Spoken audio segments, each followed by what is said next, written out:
مقاصد: بچے اس قابل ہو سکیں گے کہ سوالات کے جوابات دے سکیں۔ روزے سے کیا مراد ہے؟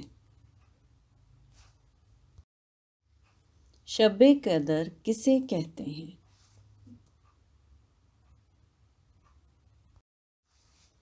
رمضان کے بعد اللہ تعالیٰ نے مسلمانوں کے لیے کون سی خوشی رکھی ہے؟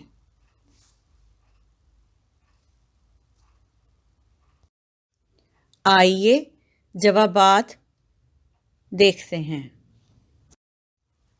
فجر سے سورج غروب ہونے کے بعد تک اللہ تعالیٰ کی رضا کے لیے کھانا پینا چھوڑنا روزہ کہلاتا ہے۔ رمضان کے مہینے میں ایک ایسی رات آتی ہے جو 1000 مہینوں سے بہتر ہے، اسے شب قدر کہتے ہیں۔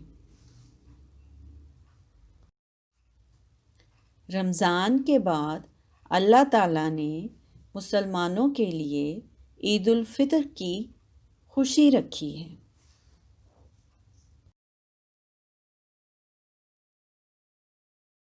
شکریہ۔